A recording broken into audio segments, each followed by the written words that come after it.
अपनी पुश्तैनी हवेली जा रहा था। रमन की कुछ महीने पहले ही शादी हुई थी। रमन और सीमा एक दूसरे से बहुत प्यार करते थे। शादी के बाद रमन सीमा के साथ मुंबई गया था, लेकिन अब वो अपने घर वापस आना चाहता था, इसीलिए वो सीमा के साथ वापस अपने गांव आ गया था। वापस आते वक्त रास्ते में सीमा बाहर देखती हुई मुस्कुरा रही थी। हाँ, रमन, कितना अच्छा लग रहा है ना वापस अपने गांव आकर। सच ही कहा है किसी ने, अपना घर अपना ही होता है। हाँ, ये बात तो बिल्कुल सही कही तुमने। बात करते करते सीमा को रास्ते के बाजू में एक औरत खड़ी हुई दिखाई दी, जिसने लाल रंग का दुल्हन जैसा जोड़ा पहना था। चेहरा घूंघट से ढका हुआ था और उसके हाथ में एक लालटेन था। गाड़ी आगे जाने के बाद सीमा ने उसे गाड़ी के शीशे में देखना चाहा, लेकिन वहां कोई नहीं था। रमन, वो औरत कौन थी? कौन औरत? किसकी बात कर रही हो तुम? अरे वही औरत जो पीछे रास्ते के बाजू में खड़ी थी। मैंने तो किसी को नहीं देखा। सीमा को लगा शायद रमन का ध्यान नहीं गया होगा। हवेली पहुंचने के बाद रमन की माँ ने दोनों का स्वागत किया। आओ आओ बेटा, कैसे हो तुम दोनों? अच्छा हुआ तुम आ गए, तुम्हारे बिना तो घर बिल्कुल सूना सूना लग रहा था। मुझे तो बहुत याद आ रही थी तुम दोनों की। हम ठीक है माँ, तुम कैसी हो? दवाई तो टाइम पर लेती हो ना? तभी वहाँ रमन का भाई राकेश आया। कैसे हो आप भैया और भाभी? हम अच्छे हैं राकेश। हम सब ठीक है बेटा, तुम बताओ अचानक से कैसे आना हुआ? बात ही कुछ ऐसी है माँ, तुम्हें एक खुशखबरी देनी थी, इसलिए गांव आ गए। खुशखबरी? कैसी बेटा? तुम दादी बनने वाली हो माँ, सीमा प्रेग्नेंट है। यह खबर सुनकर कामिनी खुश हुई। उसने हाथ से सीमा की नजर उतारी और उसे कमरे में जाकर आराम करने के लिए कहा। रमन और सीमा कमरे में चले गए। पीछे से कामिनी रमन और सीमा को कोसने लगी। ये एक बला क्या कम थी, अब दूसरा भी। इस रमन को ही रास्ते से हटाना मुश्किल था कि अब उसका बच्चा भी आ रहा है। रमन और उसके बच्चे का कुछ तो करना होगा माँ, नहीं तो हमारे हाथ से सब कुछ छूट जाएगा। करना तो होगा बेटा। इतने सालों से मैंने ये सारे राज अपने मन में दफन करके रखे हैं। इतने साल से चुपचाप बैठी हूँ, ऐसे कैसे सब कुछ अपने हाथ से जाने दूंगी? कामिनी की आंखों में रमन के लिए नफरत साफ नजर आ रही थी। दरअसल कामिनी रमन की सौतेली माँ थी। रमन जब छोटा था तभी उसकी माँ गुजर गई थी। रमन के पिता ने अपनी पत्नी के गुजर जाने के बाद रमन की देखभाल के लिए उन्होंने दूसरी शादी कामिनी से कर ली। कामिनी को एक लड़का हुआ। उसके कुछ साल बाद रमन के पिता की भी मौत हो गई। फिर कामिनी ने ही रमन और राकेश की देखभाल की, लेकिन कामिनी ने रमन को कभी अपना बेटा नहीं माना था।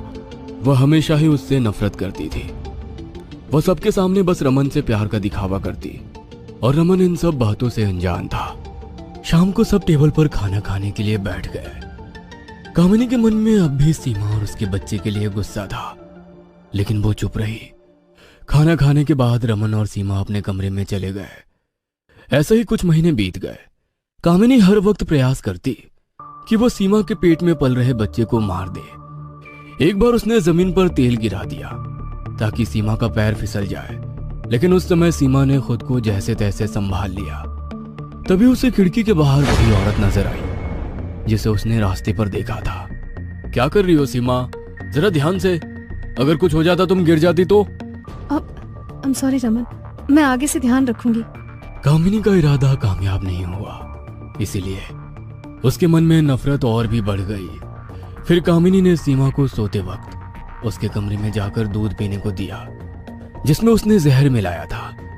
कामिनी के बाहर जाने के बाद सीमा ने दूध टेबल पर रखा और वॉशरूम चली गई।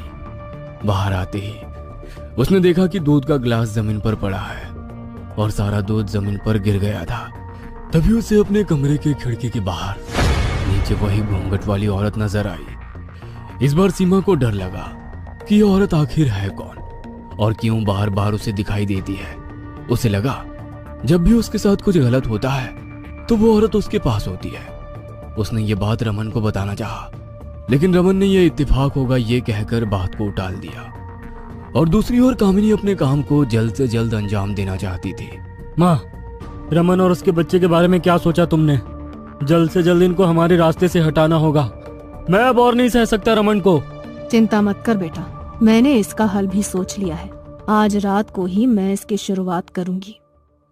आधी रात के तकरीबन रात के 2 बजे कामिनी घर से बाहर निकली और जंगल की तरफ हाथ में मशाल लेकर गई। जंगल में वो एक अंधेरी गुफा में चली गई। अंदर जाते ही गुफा से बहुत सारे चमगादड़ उड़कर बाहर आए। कामिनी अंदर चली गई। उसके कानों में किसी मंत्र की आवाज गूंजने लगी। ओम हिम क्लीम चामुंडाय विच्चे, ओम हिम क्लीम चामुंडाय विच्चे। गुफा में पहुंचने के बाद कामिनी ने देखा एक अघोरी उसने पूरे बदन पर राख लगाई है। उसके नाखून मानो तेज चाकू जैसे नुकीले हो, बाल जट्टाधारी। वह हवन कुंड में रक्त का अभिषेक कर हवन कर रहा था। लेकिन कामिनी ये सब ऐसे देख रही थी जैसे उसे इन सब से कुछ फर्क नहीं पड़ता हो। उसने अघोरी को आवाज लगाई, बाबा, मैं आ गई हूँ बाबा। कामिनी। कामिनी को देख अघोरी बाबा जोर जोर से हंसने लगे। आ गई तुम? कहो, कैसे याद किया? अब क्या चाहती हो? किसकी बलि देने आई हो यहाँ? कामिनी ने बाबा से कहा कि जिस मकसद के लिए उसने इतना सब कुछ किया उसे पाने के लिए रास्ते में अब एक अड़चन और आ गई है। बस उसे ही रास्ते से हटाना है। कामिनी ने बाबा को सारी बात बताई। कामिनी की बात सुनकर बाबा बोले, चिंता मत कर कामिनी, तेरी इच्छा भी अवश्य पूर्ण होगी। तुझे बस मैं जैसा कहता हूँ वैसा करना होगा। आप जो बोलेंगे वो मैं करने को तैयार हूँ बाबा। बाबा ने कामिनी को हवन कुंड के सामने बैठने को कहा और काले जादू को जागृत करने लगा।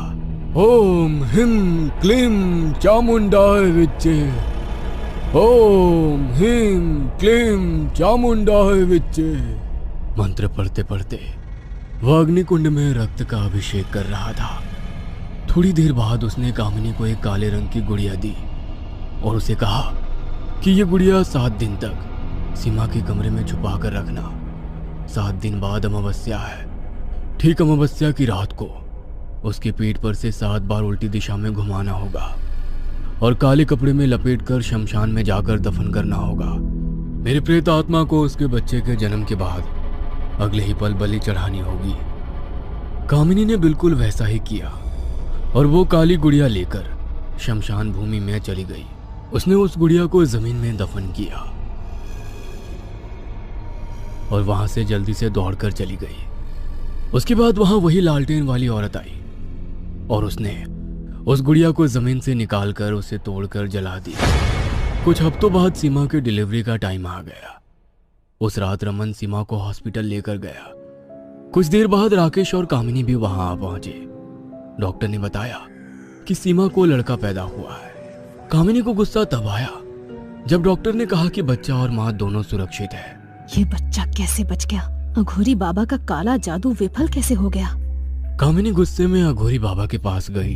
बाबा, आपने तो कहा था कि आप उस बच्चे की बलि चढ़ाएंगे, तो वो बच्ची जिंदा कैसे रह गई? आपका काला जादू विफल कैसे हो गया? विफल नहीं हुआ मेरा काला जादू, उसे विफल किया गया है। किसी ने मेरे जादू को काट दिया है, इसीलिए वो बच्चा अभी तक जिंदा है। तो अब मुझे क्या करना होगा? उस बच्चे को मेरे पास इस गुफा में लाना होगा। कामिनी गुफा से बाहर आ गई और सीधे घर चली गई। दूसरी रात सीमा अपने बेटे को पालने में सुलाकर वॉशरूम चली गई। तभी वहां कामिनी आई और उसने बच्चे को उठाया और घर के पीछे चली गई। घर के पीछे राकेश पहले से ही उसका वहां इंतजार कर रहा था। कामिनी ने बच्चे को राकेश को दिया और गुफा में लेकर जाने को बोला। थोड़ी देर बाद सीमा आई तो उसने देखा कि बच्चा पालने में नहीं है। वो जोर जोर से रमन को आवाज लगाई, रमन, रमन जल्दी आओ रमन। क्या हुआ सीमा, क्या बात है? इसके बाद सीमा ने रमन को बताया कि अभी वो पालने में बच्चे को सुलाकर वॉशरूम गई थी और बाहर आकर देखा तो बच्चा पालने में नहीं है। रमन और सीमा दोनों बच्चे को ढूंढने निकले ही थे कि तभी उन्होंने देखा कि बच्चा तो घर के दरवाजे के सामने ही है। सीमा ने बच्चे को गोद में उठाया और घर के अंदर चली गई। कामिनी को कुछ समझ में नहीं आ रहा था कि आखिर बच्चा यहाँ कैसे आया। उसने घर के पीछे जाकर देखा तो राकेश का मृत शरीर जमीन पर पड़ा हुआ था। उसे देखकर कामिनी फूट फूट कर रोने लगी। अपने बेटे की मौत के लिए वो रमन और उसके बच्चे को जिम्मेदार ठहराने लगी। राकेश का अंतिम संस्कार किया। उसके कुछ दिन बाद कामिनी मौके के इंतजार में थी कि कब उसको बच्चे को मारने का मौका मिलेगा। एक रात जब रमन और सीमा सो रहे थे, तभी कामिनी ने बच्चे को पालने से उठाया और घर के बाहर जाते वक्त उसका हाथ टेबल पर रखे कांच को लगा, जिससे वो टूटकर जमीन पर गिर गया। कामिनी तेज गति से गुफा की ओर जाने लगी। उसे बच्चे को ले जाते हुए रमन ने देख लिया था। सीमा और रमन ने कामिनी का पीछा किया और वो गुफा में पहुंच गए। वहां का नजारा देखकर दोनों का दिल दहल उठा। कामिनी का सर धड़ से अलग होकर बाजू में गिर गया था और अघोरी हाथ जोड़कर एक औरत जो लाल रंग के जोड़े में थी उससे माफी मांग रहा था। सीमा ने देखा कि उसके हाथ में बच्चा भी है। सीमा ने हाथ जोड़े और अपना बच्चा वापस देने की भीख मांगने लगी। मैं तुम्हारे बच्चे को कोई नुकसान नहीं पहुंचाऊंगी। मैं जोखिनी हूँ, जोखिनी। मैंने तो तुम्हारे बच्चे की रक्षा की है, तुम्हारे देवर और तुम्हारी सास से। अघोरी ने सारी सच्चाई सीमा और रमन को बताई कि उसकी मां जायदाद के लिए उसे और उसके बच्चे को मारना चाहती थी। और इतना ही नहीं, रमन के पिताजी को भी कामिनी ने ही पैसे के लिए मारा था। सच्चाई सुनने के बाद रमन और सीमा ने जोखनी का धन्यवाद किया। जोखनी वहां से गायब हो गई और सीमा रमन वापस अपने घर लौट गए।